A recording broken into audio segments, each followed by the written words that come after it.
नमस्कार. लीड महाराष्ट्र या बातमीपत्रात आपले स्वागत आहे.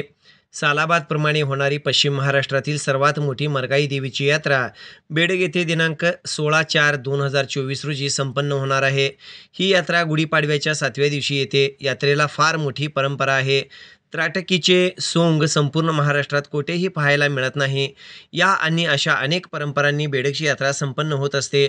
आज मरगाई मंदिर बेडग येथे अध्यक्ष उपाध्यक्ष यांच्या निवडी संपन्न झाल्या.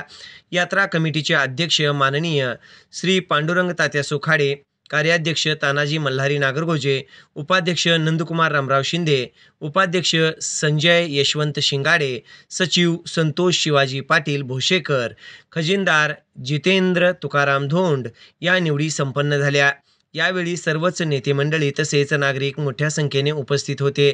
यावेळी बोलताना राजेंद्र नागरगोजे सर यांनी माहिती दिली. बेडगावचं ग्रामदैवत मरगाई देवीची यात्रा या ठिकाणी येणाऱ्या पाडव्यानंतर 7व्या दिवशी म्हणजे 15 एप्रिल 2024 पासून सुरू होत आहे. 15 तारखेला गणगोताचा कार्यक्रम असेल, 16 तारखेला देवीचा नैवेद्याचा कार्यक्रम असेल, 17 तारखेला कुस्त्या व इतर कार्यक्रम असतील व 18 तारखेला सांस्कृतिक कार्यक्रम असं या पद्धतीने 15, 16, 17 व 18 या 4 दिवसामध्ये बेडगमध्ये संपन्न होत आहे. बेडग पंचक्रोशीमध्ये आणि संपूर्ण महाराष्ट्रामध्ये एक आगळं वेगळं स्थान असणारं हे बेडगेचं मरगाई मंदिर एक दैवी आणि जागरूक देवस्थान म्हणून या ठिकाणी संपूर्ण महाराष्ट्रामध्ये प्रसिद्ध आहे. आणि या देवीच्या यात्रेनिमित्त वेगवेगळ्या पद्धतीचे कार्यक्रम बेडग गावामध्ये पूर्वंपार हजारो वर्षाची परंपरा जपत हे जोपासले जात आहेत. आजही चांगल्या पद्धतीनं उत्साहानं आनंदाने या ठिकाणी साजरे केले जातात. त्यामध्ये देवीचा दंडवत असेल, धनगरी ओळांचा कार्यक्रम असेल, बेडग गावामध्ये महाराष्ट्रामध्ये कुठेही नसणारं त्राटकीचं सोंग असेल, आंबील शिकणीचा कार्यक्रम असेल आणि अशा पद्धतीनं मग कुस्त्या असतील, सांस्कृतिक कार्यक्रम असतील, जे जे कार्यक्रम पालखीचा कार्यक्रम असेल, देवीचा महाप्रसाद असेल, या सर्व जे घटना आहेत किंवा या सर्व गोष्टीसाठी जे जे मानकरी लोक आहेत या मानकऱ्यांच्या माध्यमातून तेथे या ठिकाणी सगळे कार्यक्रम अतिशय मोठ्या प्रमाणात उत्साहामध्ये बेडगमध्ये साजरे केले जातात. त्याच पद्धतीनं याही वर्षी हे कार्यक्रम अतिशय उत्साहात आणि मोठ्या परंपरेला धरून मोठ्या प्रमाणात या ठिकाणी बेडगमध्ये साजरे होणार आहेत.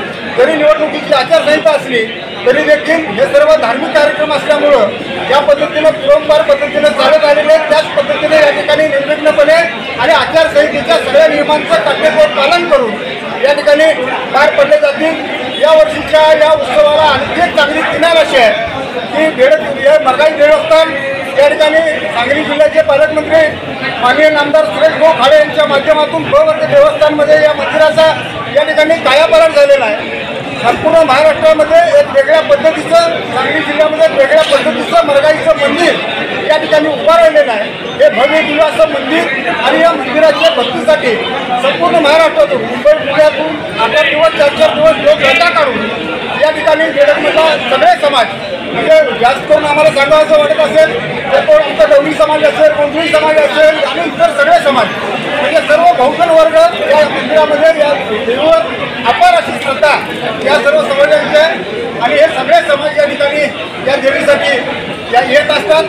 परगावाहून अनेक राज्यातून या ठिकाणी हे सगळे भाविक भक्त या मंदिराच्या यात्रेसाठी येत असतात. या बेडग ग्रामपंचायत आणि बेडग यात्रा समितीच्या माध्यमातून या ठिकाणी चांगल्या पद्धतीनं ही यात्रा या ठिकाणी संपन्न होते. मरगाई देवीची ट्रस्टी आणि सर्व बेडग ग्रामपंचायत आणि यात्रा कमिटी यांच्या सगळ्यांच्या संयुक्त विद्यमानं या ठिकाणी या यात्रेचा कार्यक्रम मोठ्या भव्य दिव्य स्वरूपात या ठिकाणी पार पडत असतो.